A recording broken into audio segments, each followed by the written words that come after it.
Coming up on Bridge City News, more people in our province are recovering from the novel coronavirus. The COVID-19 lockdown has created a lot of problems in our country, and not just for people financially. John Carpe from the Justice Centre for Constitutional Freedoms has the details. And we have an inspiring story of a woman who beat many odds to graduate from Lethbridge College. Your nation, your province, your southern Alberta. From the heart of Lethbridge, it's Bridge City News with Hal Roberts. Thanks so much for joining us. Provincial and federal governments say they are ready to help those in Fort McMurray as they're dealing with devastating floods. Floods caused by ice jams on the Athabasca and Clearwater rivers. Many have already been evacuated in the city's downtown core. The hospital has remained open, however. A bulletin from the municipality said sandbagging was underway to protect it from flooding. Joining me now via Skype is the news director of a couple of Harvard Broadcasting radio stations in Fort McMurray, Jaron Vecchio. Now, Jaron, your community has been rebuilding since the devastating wildfires 4 years ago, and now this. Let's just talk about the mindset in your community. It must be devastating. We don't have an exact number right now. Unfortunately, we do know that a lot of the businesses are seeing that their basements, they're flooding by up to 2-3 feet, homes as well. So right now, it's looking like many businesses are going to, unfortunately, may have to close. I know because of what's happening with COVID-19 right now, we've been hearing from our Economic Development Corporation up here that maybe 50% wouldn't be able to open just from the pandemic, and now because of the flood, that number could rise even more. So when it comes to actual damage, we don't know that right now. As of right now, the municipality is still focusing on just ensuring everyone has their accommodations in place. And I'm assuming as soon as the floods are done, then they'll start looking about just how bad the damage is. But as you can see in the video, some of our streets, they're 3-4 feet underwater. Some of the cars are basically just, you can just see the top. So businesses around there are definitely going to be heavily impacted. Now, we've seen the images of the downtown core completely flooded. How much damage are we talking about? Probably hundreds of millions, right? We don't have an exact number right now. Unfortunately, we do know that a lot of the businesses are seeing that their basements, they're flooding by up to 2-3 feet, homes as well. So right now, it's looking like many businesses are going to, unfortunately, may have to close. I know because of what's happening with COVID-19 right now, we've been hearing from our Economic Development Corporation up here that maybe 50% wouldn't be able to open just from the pandemic, and now because of the flood, that number could rise even more. So when it comes to actual damage, we don't know that right now. As of right now, the municipality is still focusing on just ensuring everyone has their accommodations in place. And I'm assuming as soon as the floods are done, then they'll start looking about just how bad the damage is. But as you can see in the video, some of our streets, they're 3-4 feet underwater. Some of the cars are basically just, you can just see the top. So businesses around there are definitely going to be heavily impacted. Now, Premier Kenney was there yesterday, Parks Environment Minister Jason Nixon today. What kind of help is the province offering? So they have provided additional sandbags, a tiger dam. They've been providing funding to help with our emergency response. I know the one question that a lot of people have been asking is around military personnel. Unfortunately, we haven't seen any recommendation from there. We heard from Minister Nixon earlier today that they believe that the province and municipality has this situation covered. So as of right now, they aren't requesting military action, but they said if it continues to get worse, we might see that. But updates that we've been getting today show that the ice is melting a little bit. The water isn't rising as fast, so there is some positive news, and hopefully things will start to clear up soon. Jaron Vecchio, Radio News Director in Fort McMurray, thanks for your time and stay safe. Thanks, Al. I appreciate it. Our province's Chief Medical Officer of Health, Dr. Deena Hinshaw, says there have been an additional 154 confirmed cases of COVID-19 in Alberta, bringing the total number to 4,850. There were also 5 new coronavirus deaths, bringing that total to 80 in our province. 2 of the deaths were in long-term care facilities, 1 in Calgary and 1 here in the South Zone. As of today, there have been 759 cases confirmed among workers at the Cargill meatpacking plant. There have also been 249 cases confirmed among employees and contractors at the JBS plant in Brooks. These outbreaks show the remarkable ability of the virus to spread quickly. That is why we are doing everything possible to identify and manage every outbreak including those in High River and Brooks. The South Zone saw an additional 42 COVID-19 related deaths for a total of 685. The province also says 1,800 people have now recovered from the virus. Although national models underestimated the number of deaths from COVID-19, they did not anticipate the harm in seniors' residences. Dr. Teresa Tam says, however, new calculations on the spread of the illness is encouraging.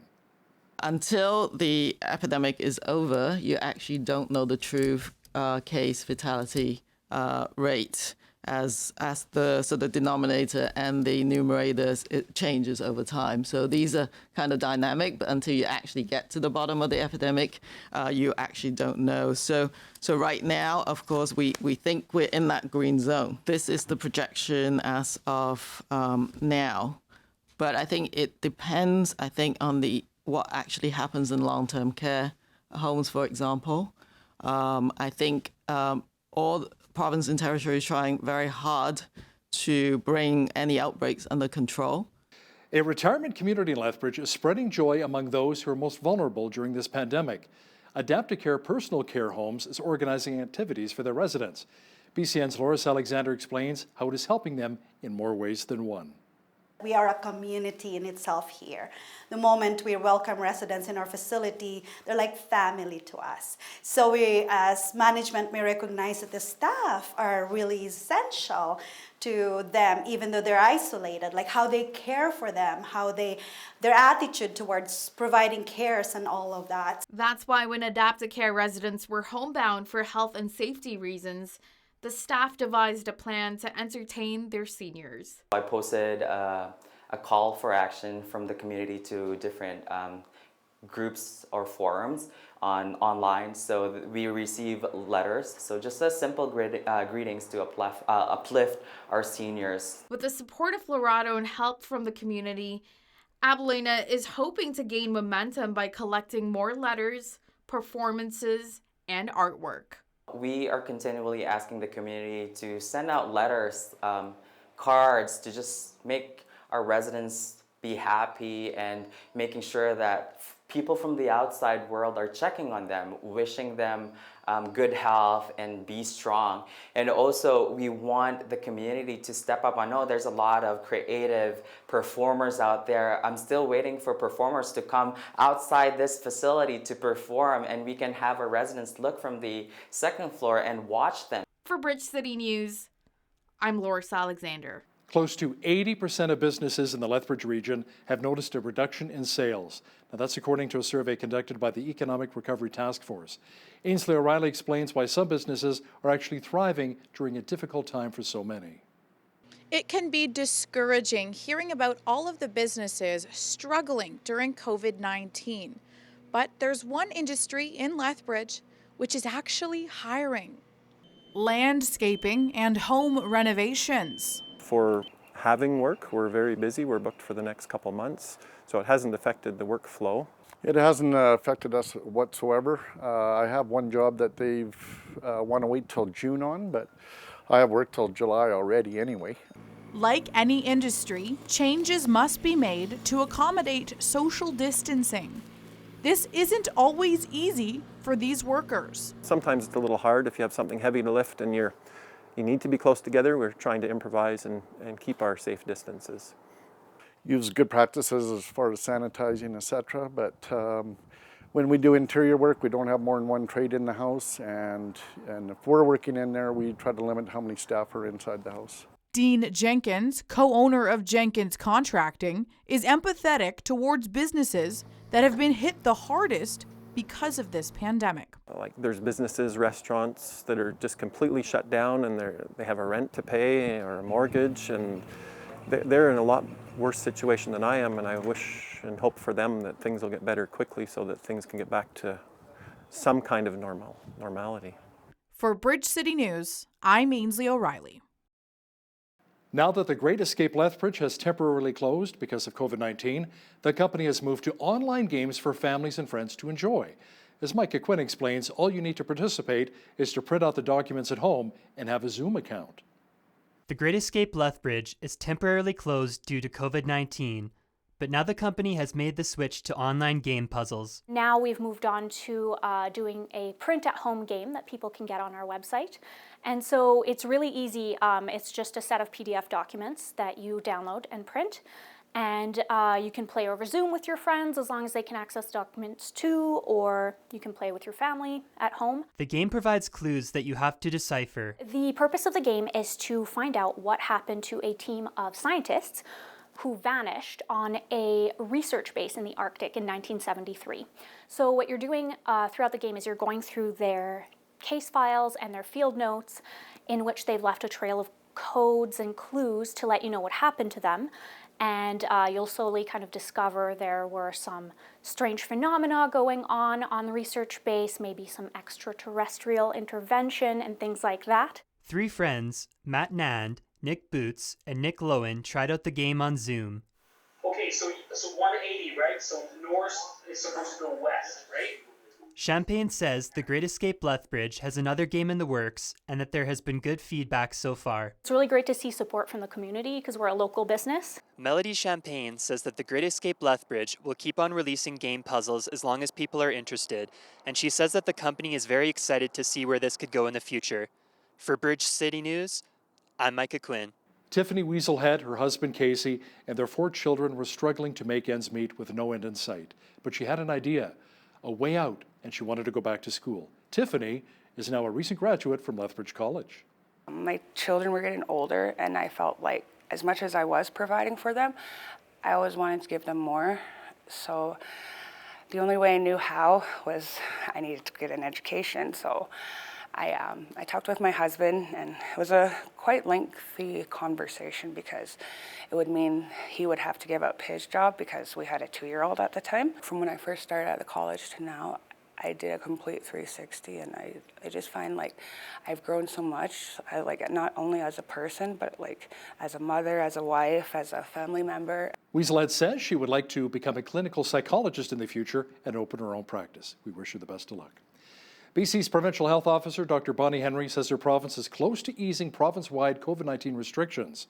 Henry says there's no firm date yet, but plans are underway to introduce a Made in BC plan to reopen the province. Henry also announced that 3 more people died from the virus, bringing the total number of deaths to 103 people. So far, just under 2,000 British Columbians have tested positive for the coronavirus. Henry says the measures people are taking, for the most part, is helping to flatten the curve. That safe physical distancing and self-isolation requirements have slowed the rate of transmission, and we're now seeing a decrease in numbers. In addition, our increased surveillance testing has led us to find people in our community who are positive for COVID-19, and the vast majority of them are linked to known outbreaks now, which is an important thing for us to understand so that we know where transmission is happening in our community. Meanwhile, in Saskatchewan, government officials say 26 of the new coronavirus cases in a northern remote village are linked to travel in northern Alberta. Over 1/2 of the known active cases are now in one region, and that is in our far north. And most of those cases are in and around the northern community of La Loche. On Friday, we announced additional steps that we are taking to address this situation and to protect the people of northern Saskatchewan. They included restricting travel in and out of our north. With regard to testing in La Loche, the Saskatchewan Health Authority has already began aggressive contact tracing and testing of people who may have contacted people with COVID-19. The volume of testing supplies and the number of samples that are being transported for testing is being increased, and a GenExpert machine has been placed and will be operational in La Loche on May the 1st. Governments are infringing upon our rights. Now, that's according to John Carpe, a lawyer with the Justice Centre for Constitutional Freedoms. Mr. Carpe says when Ottawa ordered a lockdown due to COVID-19, it created a slew of other problems. He expressed those concerns in a letter he recently wrote to Prime Minister Justin Trudeau. I asked the question, how many lives are going to be lost because of the millions of Canadians being forced into poverty, bankruptcy, unemployment, or all three? And what about the rise in alcoholism and depression and anxiety and suicide and spousal abuse and child abuse and people dying because their surgery was canceled? Catch the full interview with John Carpe from the Justice Centre for Constitutional Freedoms and BCN's Paul Arthur coming up in the second half of our show. A 21-year-old man from Ottawa pleaded guilty after breaking into a senior's home in Lethbridge and violently beating the woman a year ago. Adam Hobkirk-Onate pleaded guilty to aggravated assault, housebreaking to commit robbery, and disguise with intent. He admitted in court that he broke into the 75-year-old woman's Southside home in Fairmont Park Villas on May 21st of last year, staying in her basement for 18 hours. He confronted her the next evening, punched her in the face a few times, then dragged her to the garage where he beat her repeatedly with a bicycle before stealing her SUV. The woman survived but suffered head injuries and broken bones. Hobkirk-Onate will remain in jail until a sentencing hearing on July 27th. Alberta's Ethics Commissioner has cleared the UCP government of violating ethics rules when it fired the election commissioner who was investigating the party. Marguerite Tressler dismissed NDP allegations that Lorne Gibson's firing directly benefited the UCP's long-term reputation and re-election prospects. Tressler says if taken to its logistical conclusion, every decision made by a politician could be seen as a potential conflict of interest. Gibson had already levied more than $200,000 in fines tied to the UCP's 2017 leadership race when his job was eliminated. Now, when it comes to making things safer to fly during the coronavirus pandemic, a company in Israel is now using a UV light solution to sterilize passenger aircraft. Our foreign affairs expert Lisa Daftari says it's being used to kill many viruses, including COVID-19. The Israelis have come up with electromagnetic UV rays that can actually sterilize an airplane in a faster amount of time than any of the chemicals can. And remember, when crews come in to clean an airplane after a flight, these are chemicals, they're wet, they have to dry, you have to allow the airplane to air out. This method will do away with all of that. It's going to quicken the turnaround time. Our foreign affairs expert Lisa Daftari will also discuss whether North Korean leader Kim Jong-un is dead, which has been reported on various news agencies in the United States. That's coming up later in our program. Ruth Caballero is a registered nurse on the front lines of the COVID-19 pandemic in New York City. Ruth has been very busy treating coronavirus patients at their homes who have been released from local hospitals. This is what I was born to do. And this is a pandemic that's happened during my time. But as a nurse, this is my responsibility to get up every day and help patients, help them stay well. So I'm now going to see a COVID positive patient that was discharged from the hospital yesterday. Patient is positive but stable. He's been fever-free for 48 to 72 hours, and he was discharged into the care of his family. But these patients are bedbound. They're debilitated. They're weak. And emotionally, they are afraid. They're afraid that they're going to die. They're afraid that they sent them home to die. And my job is to tell them, no, they did not. They sent you home to live. They sent you home with home care, with nursing care, rehab care, social work care, so that you can survive this virus, so that you can live. And I'm going to fight with you. Many first responders across North America have contracted the coronavirus and returned to the front lines. They say they're doing it out of sense of duty to their colleagues and to their communities. Anytime you interact with the public, you need to wear a mask at all times. So it's just very hard for me because I'm a very, very friendly person. I have a residual cough, so I felt guilty even coughing in front of my partner, thinking that maybe I might give it to him. It's like question mark all the time about what's gonna happen. To police in the middle of a pandemic is a very new thing for me. It was another beautiful day in the Windy City, and it'll be even warmer tomorrow. Complete weather details are coming up.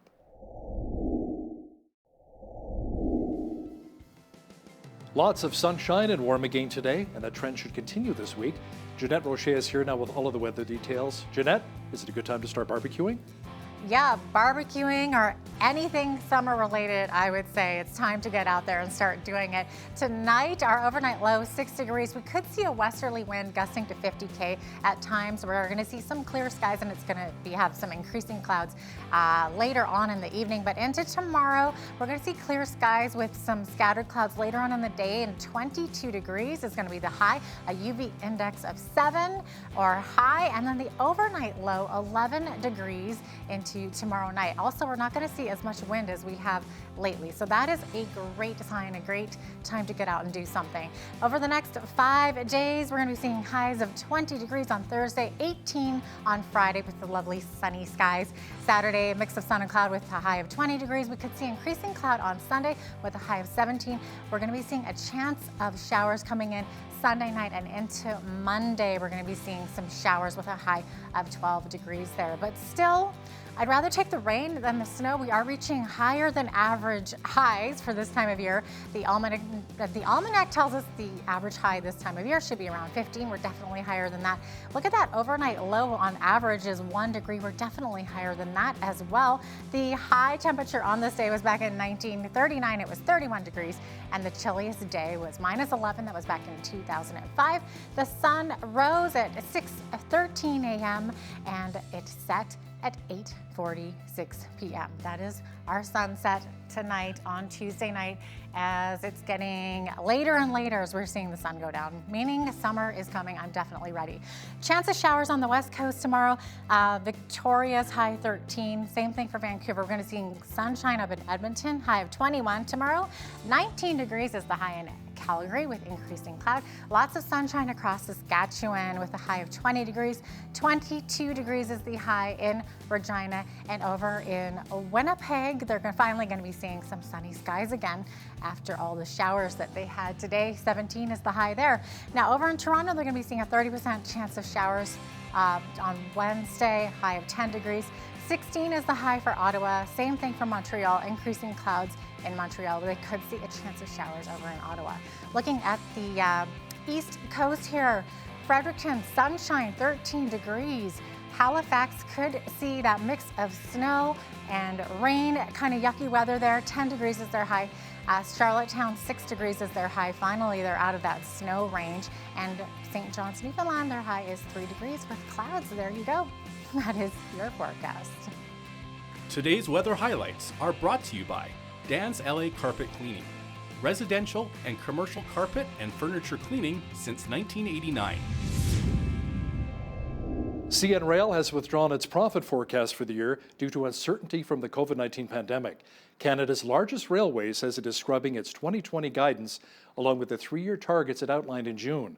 CN says blockades in February and the fallout from the pandemic in late March depressed freight volumes across all commodities except for crude oil and grain in the first quarter.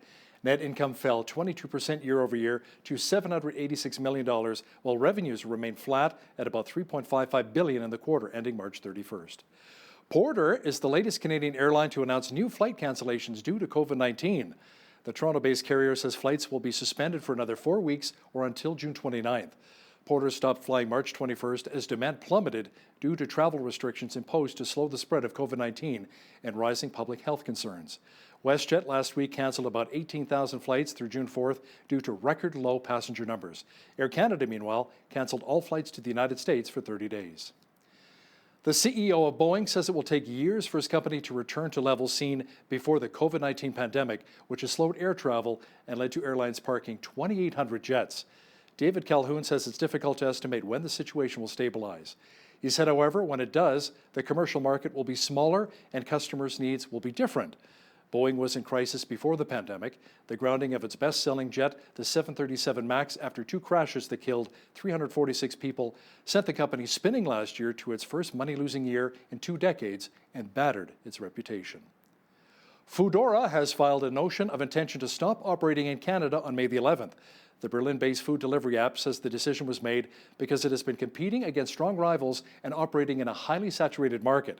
It says it has not been able to reach a level of profitability in Canada over the past 5 years that would allow it to continue to operate.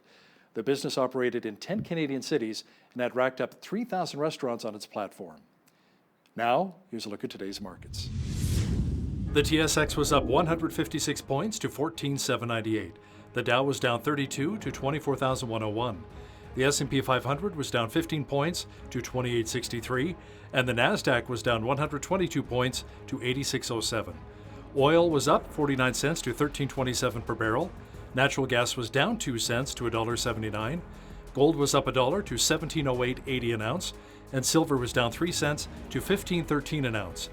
Wheat is at $245 per metric ton, barley's at $238, canola's at $454, and corn is at $238 per metric ton. Live cattle were up 73 cents to $85.75. Feeder cattle were down 78 cents to $120.48. Lean hogs were down $1.23 to $59. The Canadian dollar was even on the day at $71.44 US. Recapping one of our top stories this hour, provincial and federal governments say they're ready to help those in Fort McMurray as they're dealing with the devastating floods. More than 15,000 people have already been evacuated at the city's downtown core is underwater. The hospital has remained open, however. A bulletin from the municipality says sandbagging was underway to protect it from flooding. Our rights are being infringed upon when it comes to the coronavirus pandemic. Now that is according to lawyer John Carpe with the Justice Centre for Constitutional Freedoms. Watch the full interview with Mr. Carpe and BCN's Paul Arthur coming up shortly.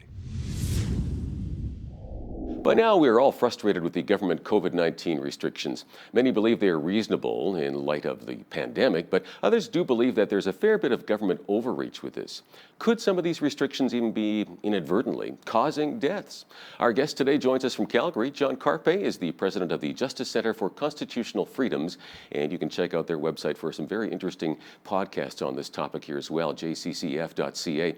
John, good to have you on with us again. You recently sent a letter to the Prime Minister and all of the premiers publicly asking questions about the cost in human life and human health of government measures which violate the fundamental charter freedoms of Canadians to move, travel, associate, assemble, and practice one's faith.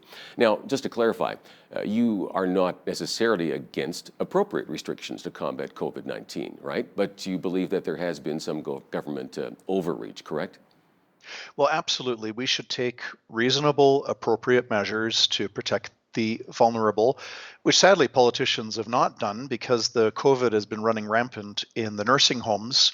And so those vulnerable people were not protected. The federal government was allowing international travelers from China and everywhere else to come into the country without screening right through to mid-March. So the good things that politicians could have done, they haven't done. We have not saved lives in nursing homes. These people are still dying, and yet we're being asked to shut down our economy and not go to church. And there's been a lot of overreach. In Saskatchewan, the Saskatchewan Health Authority threatened a church with hefty fines if they proceeded to have a drive-in service on Easter Sunday with people parked in their cars, staying inside their vehicles with the windows rolled up. And the health authority said, this is a mass gathering. We're going to give you massive fines. The church backed down and said, okay, fine. They didn't have their Easter service. The Justice Centre wrote a letter to the health authority and challenged them on it. And then that publicity, the Premier of Saskatchewan stepped in and put the health authority in its place. But ridiculous things. In Calgary, there was a minister who's feeding the hungry and the homeless in the downtown core, given a ticket, $1,200 ticket. In Edmonton, there was a street preacher who was maintaining social distancing, who was issued a ticket. And throughout the country, you've got a lot of it's scary what people do with power when they have it. And I hope that's one of the takeaways from this whole government lockdown. When you see people, getting an $800 ticket for taking their dog for a walk when they're not in any way threatening anybody, tells you something about human nature. And we have to be really cautious about government.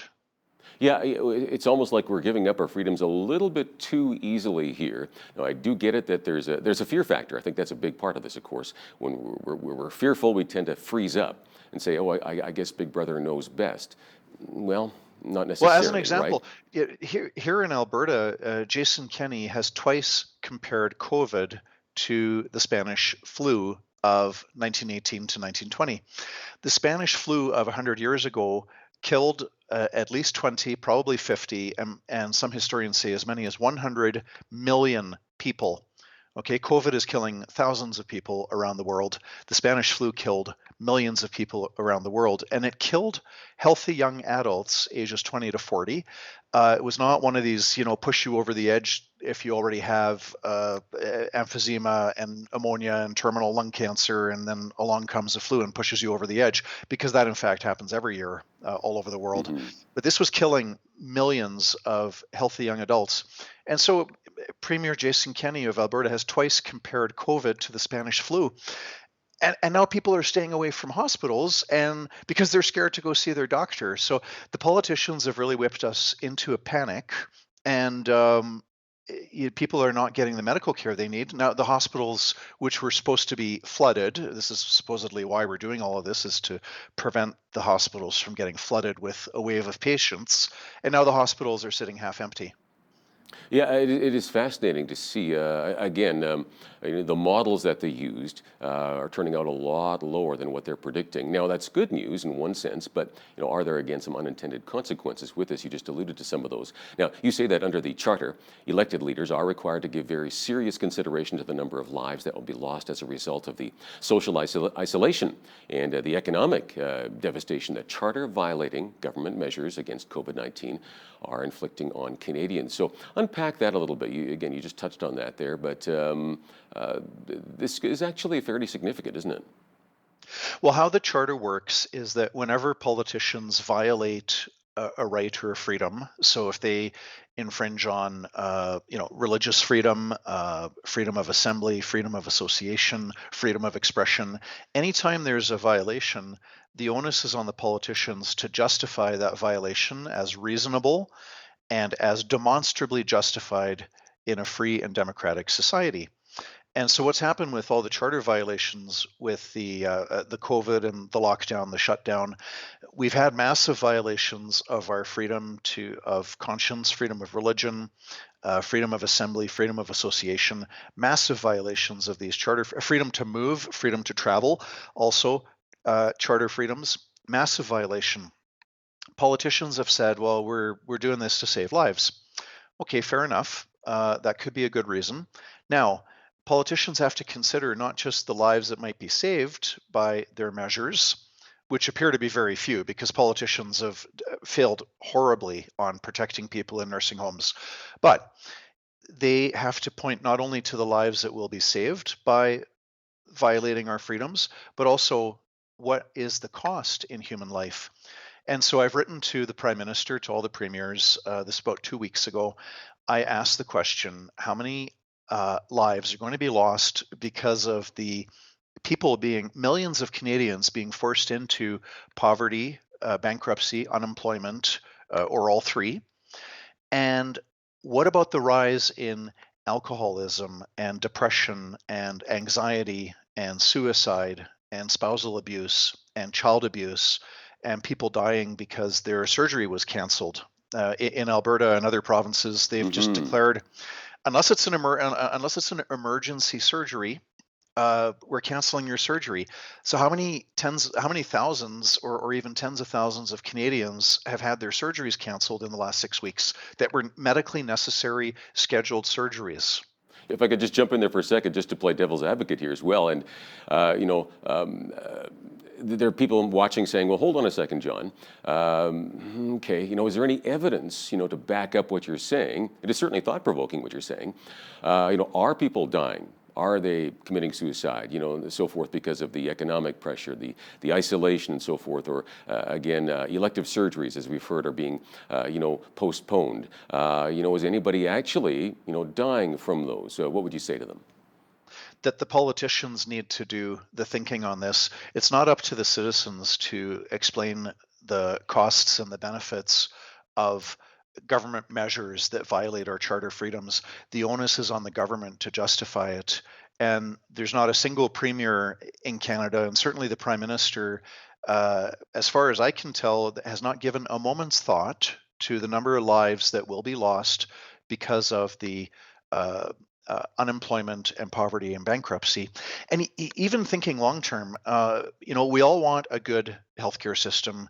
Healthcare is expensive. whether it's run as a government monopoly or whether it's 100% private or whether it's a mix, which is pretty much most countries in the world have got a public-private mix. Regardless of whether it's public or private, healthcare is expensive. The countries with the best healthcare in the world are also the countries with the strongest economies and the most wealth. Yep. And the countries that have horrible healthcare where it's just almost non-existent, those are the poorest countries in the world, have terrible healthcare. What's going to happen in September, December, January, February with the healthcare system when the whole economy has been shut down? We have 25% unemployment, everybody's gone bankrupt. And I tell you, the governments are going to have to cut healthcare spending by 10%, 20%, 30%. What's going to happen then? People are going to be saying, "Oh, but you're cutting healthcare by 30%. You're laying off nurses. You're shutting down hospitals. You're killing people." So what about the cost in lives of destroying the economy, and we no longer have money for a good healthcare Right. system? Yeah, it's a very good point to consider. I mean, you can't continually borrow money. Eventually, you go belly up on something like that. And now, and again, it's interesting. Again, again, people can say, "Well, where's the stats on that?" And you're saying, "Oh, where's the stats?" From the government side. And I think Where that's are a the fair politicians? question, right? And now, and again, in all fairness, I don't think the government has actually done studies on this to figure out what are the, what is the collateral damage here potentially, okay, as you pointed out, from, for example, people not going to the ER, not going to visit their, doctor or the hospital because they're scared they may catch COVID-19, and so they have heart troubles, they're not getting looked after, and lo and behold, they die of heart troubles before they get a chance to be examined properly. I think those are very real situations. In fact, actually, if you could share a couple of examples. I know you have some personal examples of real people that have experienced this, and I was shocked to hear that, actually. And if you have a couple of stories, you know what? Everybody has a couple of stories. We all know people who are in similar situations. Multiply that times 37 million Canadians, and you've got some, the stats are fairly self-evident, I think, that people are dying from this. And, we need to take that into consideration here. So go ahead and share those. Well, a friend of mine had surgery scheduled to remove a tumor or a growth from his body. The purpose of the surgery was to take the growth out so they could look at it to see whether it was benign, so you don't have to worry about it, or whether it was cancerous, malignant. Well, his surgery got canceled. So he's got a growth in his body that might be cancerous. And while the politicians keep on enforcing the shutdown, if it is cancerous, it's growing, and there's now cancer spreading in his body. It's not going to be really useful for him if in August or October, because it's going to be a backlog. Who knows if he's going to get a surgery soon. If he gets surgery in August or October and they take out the growth and it's like, oh, it's cancerous, that will mean that the cancer had 3 months, 5 months to grow inside his body, and he might die. That's a death that results from the shutdown of our economy and the unnecessary shutdown of our healthcare system. In other cases, a man in St. Catharines, healthy, in his early 70s, receiving cancer treatment, told, well, we're not going to continue with the chemotherapy because of COVID, and you've got 3 months to live. That shocks me. Why would they? I mean, it's like picking and choosing. Yeah, we could save your life with this chemo, but we're more concerned about our COVID patients. Like, what? Really? That just shocked me, yeah. It's shocking. And the onus is not on citizens to have to come up with the numbers. The onus is on the politicians. Why? Well, for the very simple reason, it's the politicians who are violating our charter freedoms to associate, to assemble, to worship, to practice our faith, to move, to travel, our liberty interests. It's the politicians who are violating those fundamental freedoms. Therefore, it's the politicians who need to prove, and the charter uses the word demonstrably not justified, not just justified, demonstrably justified. So the onus is on the politicians to show us how many lives are being saved by their measures, which so far, not too many lives are being saved because the people in nursing homes are still dying. And this is an illness that is not impacting people under 60 any worse than an annual flu. Now, for over 60, yes, it's worse than an annual flu. But if you're under 60, this is an annual flu. But the onus is on the politicians to demonstrably justify their measures by showing that the number of lives that they're saving is a larger amount than the number of lives that they're taking by these measures. No, that makes sense, John. It does. Wow. Okay, so just thinking out loud here, I mean, where do we go with this here, right? I mean, we want to protect both people affected by COVID-19, especially the vulnerable, those who have underlying health conditions or the elderly. So that needs to continue, and we need to do a better job on that. But we also need to protect non-COVID lives, like you say, those with heart problems, those with cancers, etc. There's a long list of illnesses. We need to take care of these people, not have this climate of fear where nobody's going to get medical help. And the other factor I read here too from some doctors concerned saying, hey, what happens when we do get back to some sort of normal? And guess what? People go back to see their doctors and go back to the ERs. Well, there could be potentially a massive, I mean, just the hospitals could be overwhelmed then, flooded, and we can't handle all the people coming in with health complications. Will there be deaths because of this? And again, because of maybe an overreaction with the whole COVID-19 thing. I've got to wrap it up here, but any thoughts? I mean, have you had any response from the Premier or any of the Premiers or the Prime Minister from your letter?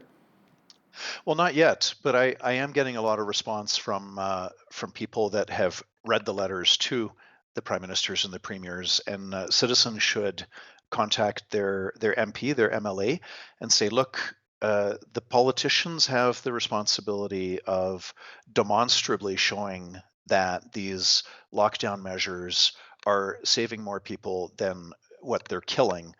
And if politicians cannot justify that, then we need to lift up this lockdown. Okay. I'm out of time, John. Thank you so much. I always appreciate your insight on these things. Great talking with you, Paul. Look forward to the next time. You bet. John Carpe, president of the Justice Center for Constitutional Freedoms. You can check out their website at jccf.ca.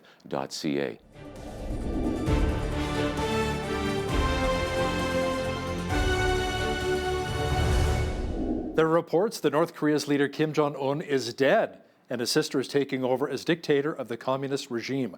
Joining me now to put any of the rumors to bed is our foreign affairs expert, Lisa Daftari. Lisa, a few media outlets say he died during a botched heart operation, but South Korea says, he's alive and well. What do you say? Well, rumors have been flying for a very long time with regards to where is Kim Jong-un. He was missing from a few state-level events where he normally would make an appearance, make a photo op, and we know that he loves to do that.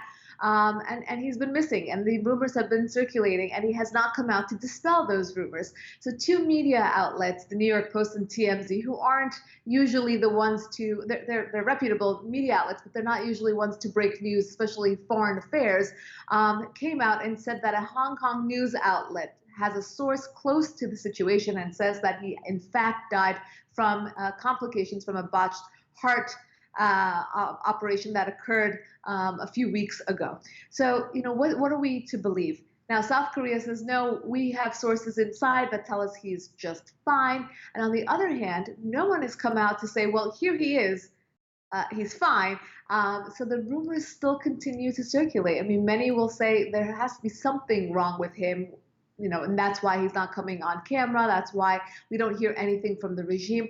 Look, this regime is all about the propaganda, and they want to appear to be extremely strong, extremely put together. So if he did in fact die, they will want some time to put themselves together, whether his sister's going to take over, who's going to take over, how is it going to be. They want it to be seamless. At the same time, would they want to leave the world in the sense of, the mystery to continue? Absolutely they would. So we'll have to wait to hear more on, or more evidence. Is he alive or is he not? So what do we really know about his sister? Right. So rumors, again, because people who actually are close to her, but rumors say that it would be his sister who would take over. But those who do know her say that she is more feared and more brutal than her brother, which seems, absolutely impossible. But, it'll be interesting to see a female running the same kind of regime that Kim Jong-un currently has been running. Yeah, she and Donald Trump together, that'll be interesting, talking about denuclearization. Lisa, something new and innovative is being tried in the battle against the coronavirus, and that's using a UV light solution to sterilize passenger aircraft. It's coming from Israel. And if this takes off, pun intended, it could boost airlines' efforts around the world to restart operations in a safe and clean manner. Yeah, leave it to the Israelis to find technology that's consequential to the matter at hand. In this case, finding ways to pick right up after the coronavirus quarantine time is over, when people and businesses try to get back on their feet, and airlines being one of the most hard-hit industries in all of this. The Israelis have come up with electromagnetic UV rays that can actually sterilize an airplane in a faster amount of time than any of the chemicals can. And remember, when crews come in to clean an airplane after a flight, these are chemicals, they're wet, they have to dry, you have to allow the airplane to air out. This method will do away with all of that. It's going to quicken the turnaround time. And if you look at certain very successful airlines, like JetBlue, for example, was one of the first to really speed up the cleanup efforts so that they can get their airplanes right back around and fly them back out again. And if you notice, if you've ever flown JetBlue, I used to fly them all the time before all of this, they go around with garbage pails the entire flight so that they kind of minimize their cleanup time. So you can understand that sterilizing the plane not only will become much more necessary after COVID-19 quarantine time, but the fact that we can cut down the time and cut down the chemicals will be a real game changer in the aviation field. There's some good news coming out of Europe in that Italy has reported its lowest single-day coronavirus death toll since March 12th. Yes, this is absolutely great news. As you know, the whole world is looking to Italy as the place that was probably most hard hit. New York being neck and neck with Italy, and really because Italy is ahead, meaning it's affected them sooner than it hit the United States. We look to see how Italy is handling all of this, and for them to have to be on the other side of the curve, to be on their deceleration, is wonderful, wonderful news. And we hope to continue on this. We've heard from Dr. Fauci a while back that the deceleration would be much slower than the acceleration. So the time that it took to get up to the climax was much faster, and the time to come down is going to be much slower. Even if that's the case, the fact that the numbers are coming down is going to be a very positive thing to look at, and hopefully we'll see that all around the world. So happy to hear from my friends that have a family in Italy, because the country is currently reporting over 197,000 COVID-19 cases and more than 26,000 deaths. Lisa, Spain has also recently recorded its lowest daily death toll as the lockdown is starting to ease somewhat. Right. If you remember, Spain was very interesting because they were concerned about both the fact that people were dying from COVID-19, that their hospitals could not handle it, that they did not have enough staff and ventilators to handle the surge. But at the same time, they were quite concerned about the society, about the economy, about the consequences of closing and shutting down the way that most countries have done around the globe. But Spain decided to open up while the surge was still surging, and had to kind of pull back a bit and say, what, we need to shut down again. This is not working for us. So now to see that they are finally seeing, a flattening of their curve, that's also very, very promising. We hope to really rid the globe of this, and particularly Europe, who has suffered so greatly. Those two countries, Italy and Spain, really, really hit hard. And, our thoughts and prayers are with all the families that were affected in all of this. The United Kingdom is also seeing a downward trend when it comes to the virus, with less and less people in hospital. Yes, it's wonderful to hear that people are going to the hospital less. It's interesting when we talk about who's going to the hospital and who's not, and whether or not the statistics of people who are actually affected by COVID-19 are accurate. How about the people who did not go into the hospital? How about the people who went to the hospital with something else and either caught COVID or perhaps died of something else and were bunched in together with the people who had COVID, or the opposite? So our statistics are off, but in the case of the UK, you have fewer people in the hospital, you have fewer people dying, you have fewer cases that are being diagnosed. So all around, the curve is definitely being flattened in the UK, and again, good news all around. Lisa, meanwhile, in South America, Argentina is extending its COVID-19 lockdown to May the 10th, excluding towns or cities of under 500,000, where the question is up to provincial authorities. Right. Argentina is an interesting case because they haven't had all that many deaths, and the ratio of cases to number of deaths is extremely, extremely low, which is wonderful. But at the same time, they want to be extra cautious. They have extended until May 10th, which is not a very, very long period of time. But at the same time, it will allow this to pass. And what they're worried about is that this will surge just like it did in many other countries. They probably, understand that they have a lot of people coming in from Europe, from other places in the world. And again, they've extended till May 10th. Schools are closed, workplaces are closed. They're really trying to keep people at home as much as they can. Meanwhile, in the United States, where you're located, governors have begun to ease lockdown as the death toll in the United States approaches the number lost in the Vietnam War. Isn't that crazy? It absolutely is crazy. Look, a lot of people started to protest and complain, and conspiracy theories are flying. It's a very tough conversation to have because I think everybody wants fewer, fatalities.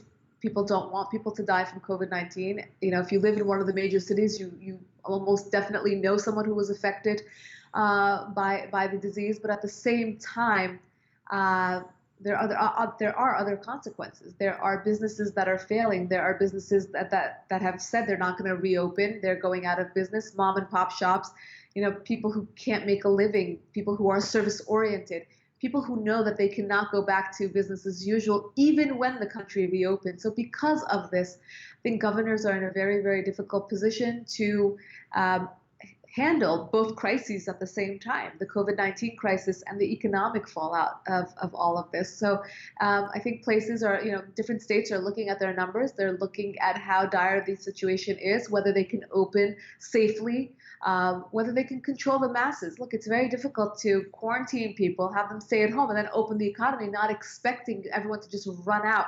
Lisa, I was talking to a friend of mine in Toronto, and she said she walked by a hair salon that was boarded up, but she peeked in between and she could see inside that the hairstylists were actually cutting people's hair.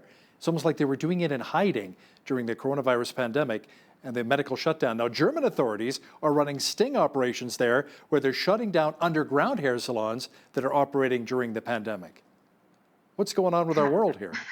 In all honesty, I think people need their services and they are tired of the shutdown, and they will go, whether you're a hairstylist and you're looking for the business or whether you're a patron and looking for the service, this is, how people are going about it. And I'm sure many of these people are doing house calls, and, people are going to break the boundaries and they're going to break the quarantine. It's unfortunate because, again, I think once the country reopens here in the United States, for you guys in Canada, all over Europe, there will be a surge. And because of that, if we let our guards down, we may see, a revisit of this virus before we would like to see it. And for that reason, I think people have to really just bite the bullet and wait a bit longer before you get your hair done, before you get your nails done, before you have visits with friends and parties and so on. I think that, it's going to take some restraint, but it's necessary. My wife reminds me all the time that it's very hard to find a good hairstylist, so people don't want to lose them. Hong Kong held its first major protest in over a month, Lisa. Hong Kong police broke up the first large pro-democracy protest since March. Yes. This is an interesting story because with this virus on the map, we thought we did away, or China thought they did away with the Hong Kong protesters.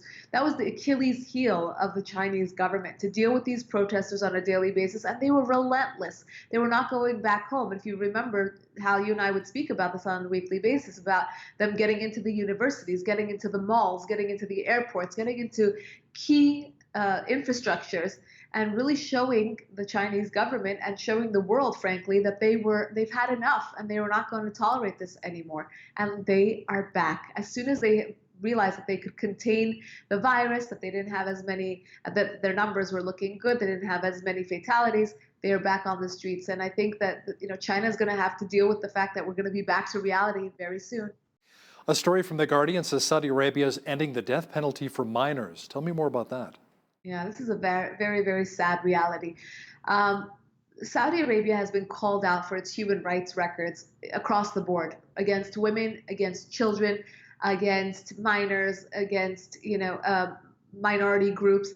And for what reason? It's because they want to stay in power. They want to be the infallible government. They want to be, the only game in town. And as soon as they realize that someone or a group or an individual is going to threaten the reign of the royal family, they will do away with them. I've done many stories on individuals who just posted on their Facebook page. Raif Badawi is a case that I follow. His wife now lives in Canada, as a matter of fact, in Ensaf, and she is extremely vocal about her husband's case. He's been in prison for about 10 years now with lashes, very frequently being beaten. He was sick. He didn't get the proper treatment. And for what? Because he had posts on his Facebook page. And now they're doing away with the execution of minorities. And for what reasons? Because they've been brought under the microscope so many times with the human rights groups and the UN, etc. These are the young people are the ones who are protesting. They're the ones who are posting things on their Facebook page. And they know that that's where revolutions begin. That's where these ideas begin. Here's an interesting story. A couple of New Yorkers is suing the Chinese government over the coronavirus. Hey, good luck with that. All the power to you.